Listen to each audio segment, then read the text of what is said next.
Hello and welcome, everyone. I'm Josh. And I'm Katie, and we're Fresh Breath. We're the Band in the Van, and this is the Band in the Van podcast. We don't have any Yeezy shoes. We don't have Yeezy's new country album. But what we do have is a discussion on Beyonce's new country album. Country song. I guess it's just a song, eh? It's a single. Yeah, that's fine. And we discuss other artists that went into country after being in a different genre of music. And we get heated about it. So we're going to get to it. So let's get to it. Band in the Van podcast.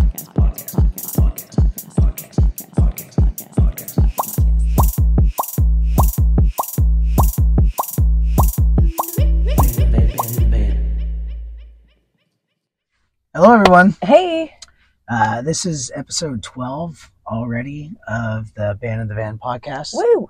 And we almost didn't shoot a podcast this week because we are in the midst of one of the craziest string of shows that we've ever played.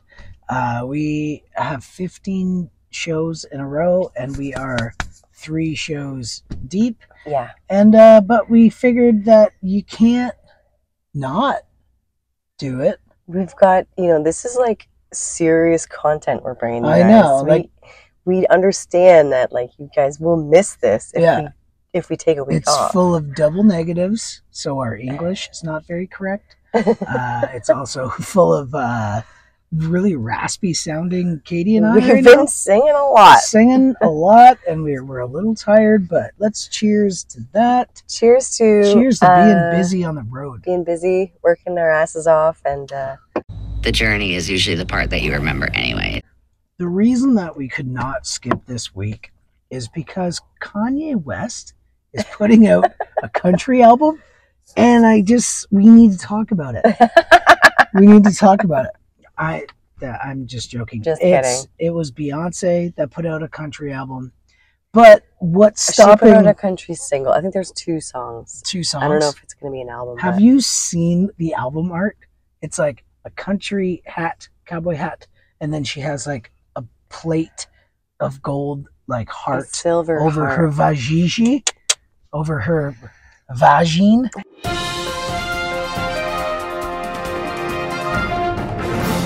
I'd do that too if I look like that. How man. do you ride a horse with just a heart-shaped? I hope there's a little music plate? video for it, because if she wears that and rides a horse, Yeah. then good for her. I'm calling it now, though. I think Kanye West is going to just sample. He's just going to sample Beyonce's country album. And then next thing you know, Yeezy is going to have a sweet, sweet country album.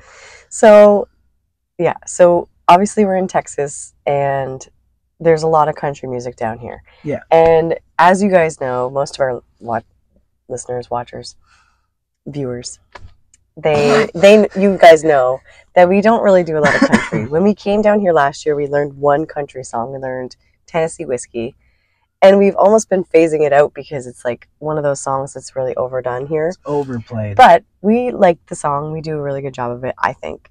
Self-proclaimed. So it's one of the only country songs that we do. Yeah. But most of the bands down here and a lot of the people down here want to hear country music. And They do. Texas country is different than pop country. Let's just be clear.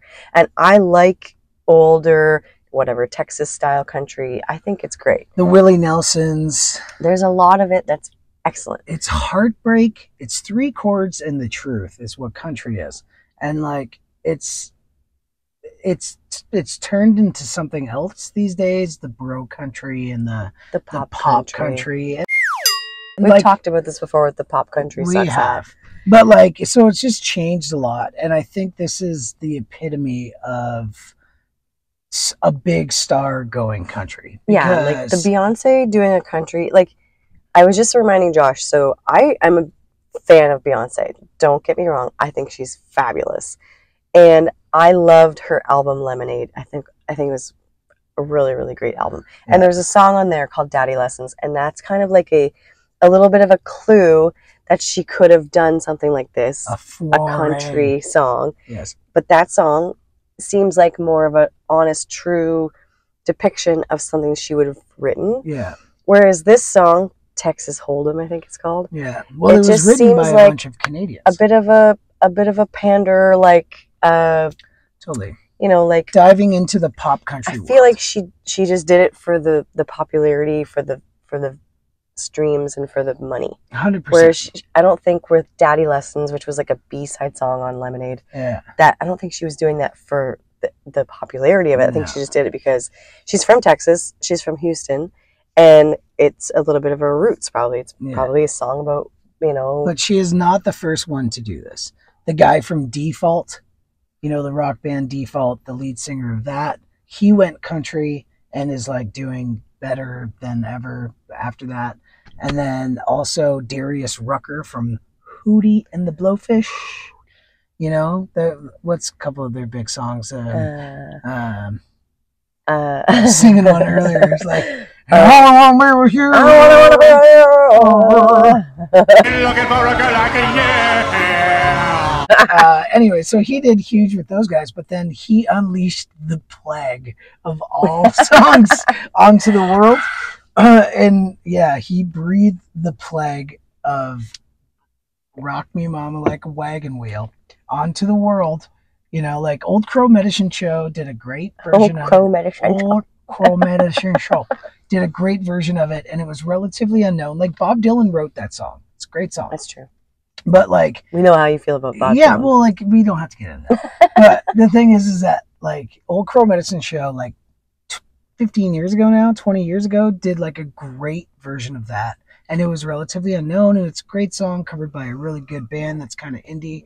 That was cool. But then Darius Rucker does it, and it blows up all over the place. And then now, every single band, anywhere, ever, in perpetuity, especially here in the universe, has to play that song, whether you want to or not. We refuse. But like, it's just, and then that, again, is Darius Rucker goes country and then unleashes that, and now we have to deal with that. And it's one of those songs where, like, we were talking to some of the bartenders here on Sub Padre Island, because there's a lot of songs that are repeated over and over, and whatever, it is what it is. But people like what they like. We asked the bartender, he's a local, and he's like, we're like, okay, what song do you hear most in the day? Because sometimes there's like 3 bands at the same bar a day here. And he's like, we're like, is it Wagon Wheel? Like, we figured it would be Wagon Wheel. And he's like, actually, it's Tennessee Whiskey. And I even hear it from you guys who are rock and rollers. It's true. And that's why we've been trying to phase it out a little bit, but people love it. So, like, it's fine. And that's people one of love our songs. Wagon Wheel. And then every time I see a band playing Wagon Wheel, people are like, line dancing. Yeah. So even today, we're loading in at Laguna Bob to play, and the bar across the street, or like next bar over, it's Wagon Wheel. And like, if you walk 2 blocks over, it's Wagon Wheel. Yeah, and I was having a shower the other day in this it's a cement walled building, almost like a prison shower. You want some cocktail fruit?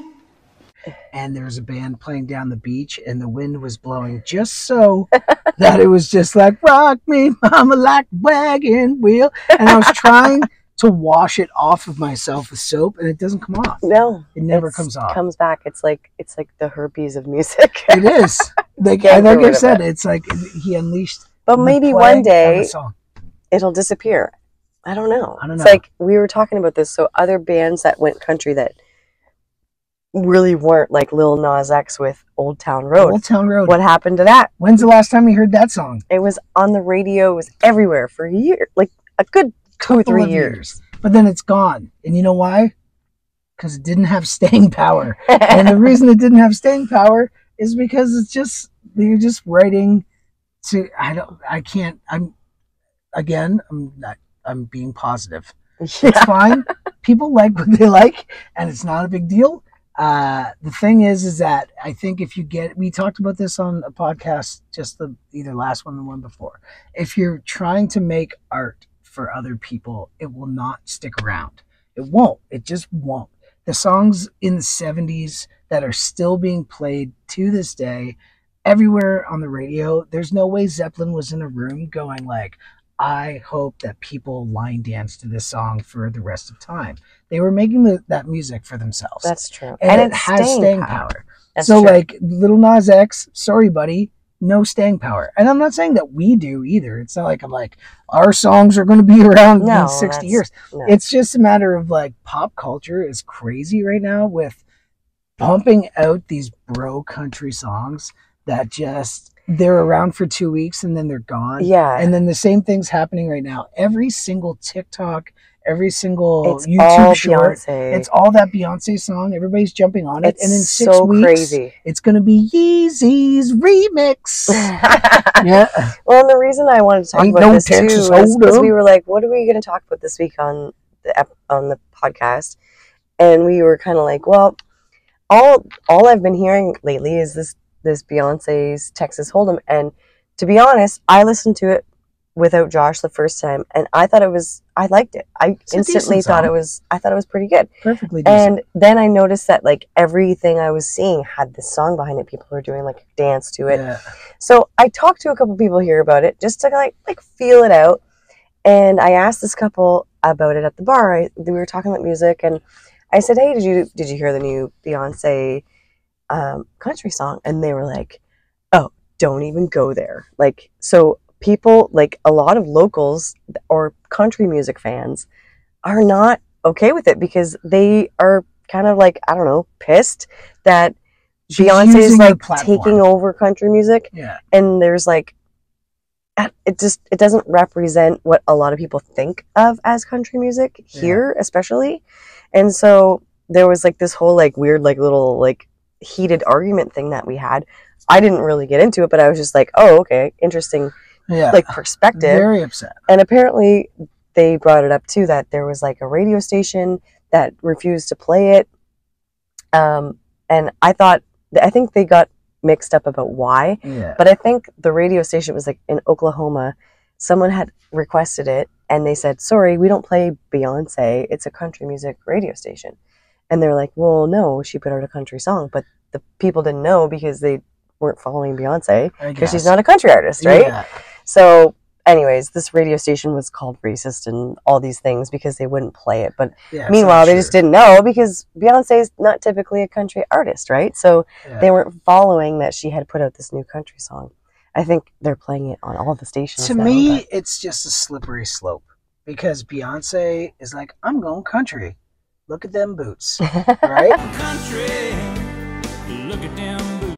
And then what's stopping Ed Sheeran from being like, you know what? I'm going country. And then all the biggest pop stars in the world can just be like, well, now I'm going country, and they're going to saturate country music with an audience that isn't even country audience.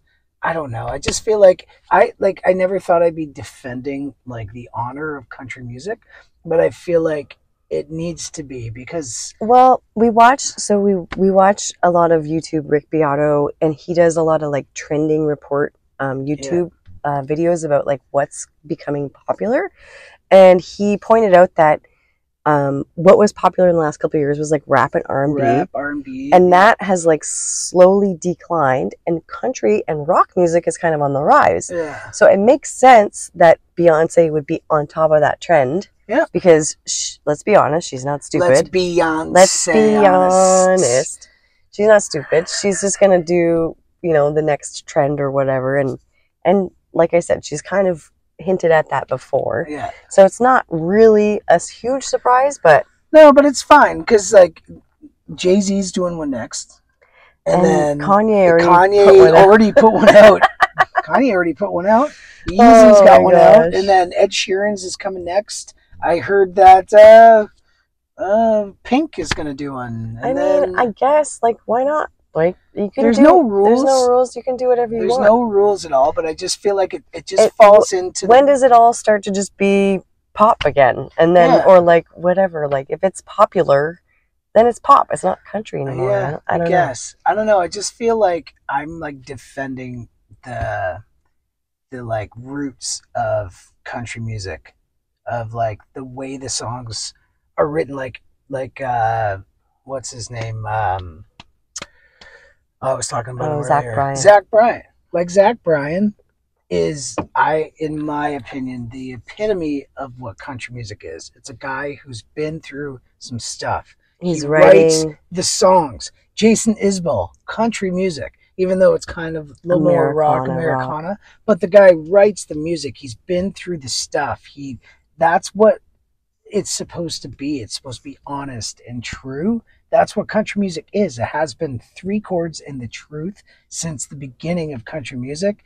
And now just popular people are moving in and having teams of writers write this it's on the rise, and people are just starting writing to, the swill songs that are just about nothing and nothing meaningful. And because they're popular, they're taking over the genre, and I don't think it's fair. Well, interesting point. Right? And like, I never thought I'd be defending country music on this podcast at all, because I'm not like huge fan of it, but I get where the roots are, and I get where the songwriting is supposed to be and where it comes from. And I think when it just becomes an industry of cool, then you're destroying everything that we love about music. Yeah. Strangle everything we love about it. Yeah. And that's the state. Yeah. And I don't know. I guess it's a slippery slope. And I think the moral of this podcast is to be like, make sure when you're listening to music, don't just listen to it because somebody put it in your face. Because it's like, well, we've talked about this again too. Like, just, you know, dig a little deeper than the TikTok trend music that's out there, and dig deeper, whatever folks. Is like topping the charts. Yeah. God, I know. I look like super flushed. I feel like we got a little sun today. We just finished a show. We were at Laguna Bob, and we were a little late to record this podcast. Usually we try and do it on Wednesdays or Thursdays. Yeah. And it's Friday night. And it's Friday night. We've been in the bar all night. We're relatively sober, so that's good. Yeah. But anyways, moral of this podcast, dig deeper, guys. Don't just listen to Beyonce's country music. If you're a fan of country, like, just be like, no thanks. And remember to rock me mama like a wagon wheel. Rock me mama any way you feel. Hey, hey. Mama, rock me. Ew. All right. We'll see you next week. Cheers, everybody.